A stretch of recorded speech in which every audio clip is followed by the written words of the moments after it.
ಬದಲಾವಣೆ ಆಗಲಿಕ್ಕೆ, ನಿನ್ನ ಮನೋನೇತ್ರಗಳು ಬೆಳಗಿಸ್ಲಿಕ್ಕೆ, ನಿನ್ನ ಆತ್ಮದ ಕಣ್ಣುಗಳು ತೆರೆಯಲ್ಪಡುವುದಕ್ಕಾಗಿ ಇವತ್ತೊಂದು ಒಳ್ಳೆ ಅವಕಾಶ. ಒಪ್ಪಿಸಿಕೊಡ್ರಿ. ದೇವ್ರೇ, ಇಷ್ಟು ದಿನ ಮಾಡ್ತಾ ಬಂದಿರುವಂತ ಈ ಪಾಪ ನನಗೆ ಇನ್ನು ಮುಂದೆ ಬೇಡ. ಇಷ್ಟು ದಿನ ಮಾಡ್ತಾ ಬಂದಿರುವಂತ ಈ ಒಂದು ಅನ್ಯಾಯ ನನಗೆ ಇನ್ನು ಮುಂದೆ ಬೇಡ. ಇಷ್ಟು ದಿನ ಮಾಡ್ತಾ ಬಂದಿರುವಂತ, ಇಷ್ಟು ಸುಳ್ಳು ಹೇಳ್ತಾ ಬಂದಿರುವಂತ ಕೆಲವೊಂದು ತಪ್ಪಾದ ಕಾರ್ಯಗಳು ನನಗೆ ಇನ್ನು ಮುಂದೆ ಬೇಡ. ಯಾಕೆಂದ್ರೆ ನನ್ನನ್ನ ನೀನು ರಕ್ತ ಕೊಟ್ಟು ಕೊಂಡುಕೊಂಡಿದ್ದೀಯಲ್ವ ಸ್ವಾಮಿ. ಆ ರಕ್ತಕ್ಕೆ ನಾನು ಪ್ರತಿಯಾಗಿ ಏನು ಕೊಡಲಿಕ್ಕೆ ಆಗುವುದಿಲ್ಲ. ಕೊಡುವುದು ಒಂದನ್ನೇ, ಪರಿಶುದ್ಧನಾಗಿ ಜೀವಿಸುತ್ತೇನೆ ಎಂಬುದಾಗಲೇ. ಆ ಕ್ರಯಕ್ಕೆ ಅದು ಯಾವುದು ಸಮವಾಗುವುದಿಲ್ಲ.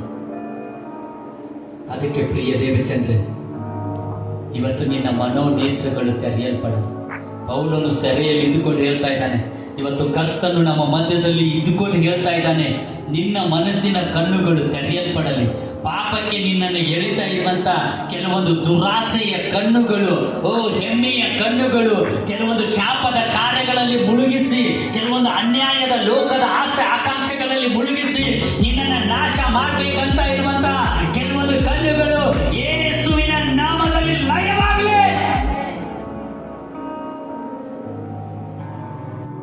ಬಿಟ್ಟು ಬಿಡ್ರಿ, ಕೆಟ್ಟದನ್ನ ಬಿಟ್ಟು ಬಿಟ್ಟು ಒಳ್ಳೆಯದನ್ನ ಬಿಗಿಯಾಗಿ ಹಿಡ್ಕೊಳ್ರಿ ಎಂಬುದಾಗಿ ರೋಮ ಪತ್ರಿಕೆಯಲ್ಲಿ ಬರೆಯಲ್ಪಟ್ಟಿದೆ. ಯಾಕೆ ಅಂದ್ರೆ ನಾನು ನೀನು ದೇವರ ಮಕ್ಕಳು. ಕೊಚ್ಚೆ ಇದೆ ಎಂಬುದಾಗಿ ಯಾರಾದ್ರೂ ಹೋಗಿ ಕೊಚ್ಚೆಯಲ್ಲಿ ಜಿಗಿದಾಡ್ತಾರ? ಇಲ್ಲ. ಪಾಪ ಇದೆ ಅಂತೇಳಿ ಪಾಪನೇ ದಿನನಿತ್ಯ ಅಭ್ಯಾಸ ಮಾಡ್ತಾ ಇರ್ಲಿಕ್ಕೆ ಯಾರಿಗಾದ್ರೂ ಯೋಚನೆ ಇದೆಯಾ? ಬಿಟ್ಬಿಡು.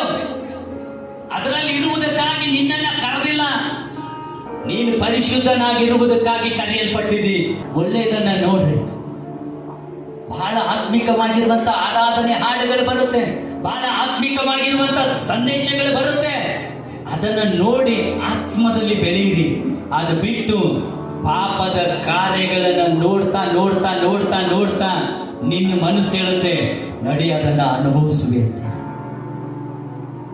Hallelujah, hallelujah. ಅದನ್ನು ಅನುಭವಿಸುವುದಕ್ಕಾಗಿ ನೀನು ಸಭೆಗೆ ಬಂದಿಲ್ಲ. ಅದನ್ನ ಮಾಡುವುದಕ್ಕಾಗಿ ನೀನು ಸಭೆಗೆ ಬಂದಿಲ್ಲ.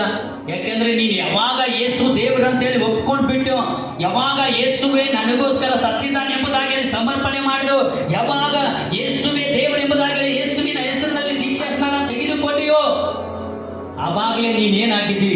ಪಾಪದ ಪಾಲಿಗೆ ಸತ್ತವನಾಗಿದ್ದಿ. ನೀನು ನಿತ್ಯ ಜೀವದ ಪಾಲಿಗೆ ಜೀವಿಸುವಂತವನಾಗಿದ್ದೆ. ಕಾರಣ ನಿನ್ನ ಇಷ್ಟ ಬಂದ ಹಾಗೆ ನಡೆಯಲಿಕ್ಕೆ ನೀನು ಸಭೆಗೆ ಬರ್ತಾ ಇಲ್ಲ. ನೀನು